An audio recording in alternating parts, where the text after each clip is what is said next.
Prologue. Orca lives a secluded life with her husband Thorkel and son Brekka, but their peace is shattered when Brekka is kidnapped. Orca tracks his abductors, leading to the Grim Holt, where she confronts Drekker, unleashes her tainted blood, and kills many enemies. Meanwhile, Varg, a former thrall, joins the Bloodsworn to seek revenge for his sister's murder, and learns he is also tainted. Elvar, a young warrior with the Battle Grim, hunts a tainted berserker, leading to a confrontation with the Raven Feeders and the release of the dragon god Rifa. Their stories intertwine in a world of vengeance, blood, and ancient powers.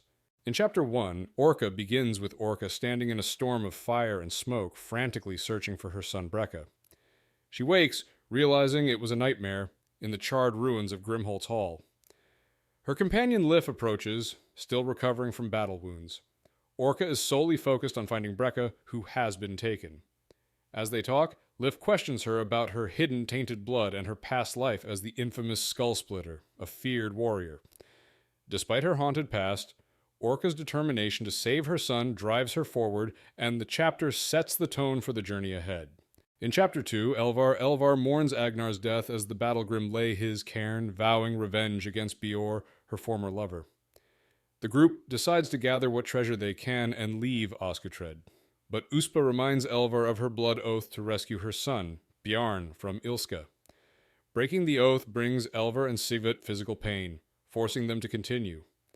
As they search for supplies, Elvar and Gren discover a powerful axe and mailcoat.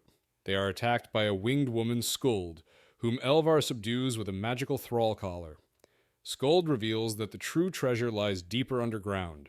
In Chapter 3, Varg. In Grimholt's courtyard, Varg assists Orca Skullsplitter in digging a grave for Lif's brother, who was killed during recent events. Varg reflects on his own losses and vows for vengeance.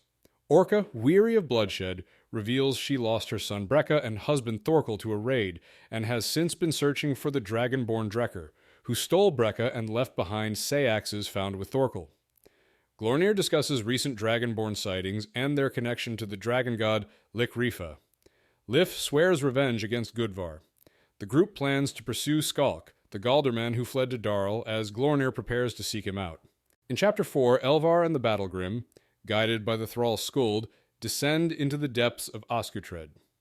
They explore a vast cavern filled with remnants of a past civilization and a forge, while Skuld reveals her divine lineage and her resentment at being bound as a thrall. They encounter a translucent, rat-like creature and a soul road where dead souls are led to a gateway. The chapter climaxes as they find a chamber with a glowing red arch and a pedestal holding a mysterious black book. Huld's step across the rune-marked boundary triggers a blast that extinguishes their torches and plunges them into darkness. In Chapter 5, Beor returns to the Raven Feeders, receiving a warm welcome and a golden arm ring from Ilska. He reconnects with old friends, including Merc, who expresses affection and discusses their future with Rifa. Beor meets freed thralls, Kraka and Ilmer, who are relieved to be free of their collars, though some tainted children remain under spell-induced calm. Rifa arrives, consuming a massive bear and revealing her weakened state. She plans to summon her people to her hall of Nastrandir. Ilska orders Merc to return to Rada's chamber with a message and resources, while Beor is tasked with aiding the transition for the freed thralls. In Chapter 6, Elvar and her Battlegrim are attacked by nightmarish creatures. Amidst the chaos, Skuld, controlled by a glowing collar, is forced to help fight the beasts. After the battle, Uspa reveals the Galdrabok, a book written by Rifa, which contains powerful spells, including the potential to resurrect the dead god Ulfrir. Elvar proposes using the book to bring Ulfrir back to fight Rifa. Though some Battlegrim hesitate, Elvar argues that their oath and the threat of Rifa make this their best chance. Uspa agrees to forge a thrall collar for Ulfrir if Elvar frees her husband. The chapter ends with Elvar urging the Battlegrim to consider the epic saga they could create by defeating the dragon god. In Chapter 7, Orca prepares her Brynja for travel by cleaning it with sand and grit. She encounters Glornir, who expresses mixed feelings about her return to the Bloodsworn, ultimately offering to have her back, though not as chief. Orca declines, citing her vow of vengeance for Thorkel and her quest for Brekka. Glornir agrees to take the tainted children with him and considers taking Lif, though he warns that Lif might put the Bloodsworn at risk. Orca and Lif argue, with Lif insisting on joining her for revenge training. As the Bloodsworn depart, Orca sets off west with Adele and others, determined to find Brekka. In Chapter 8, Elvar, Uspa, and the Battlegrim forge a thrall collar for Ulfrir, a dead wolf god.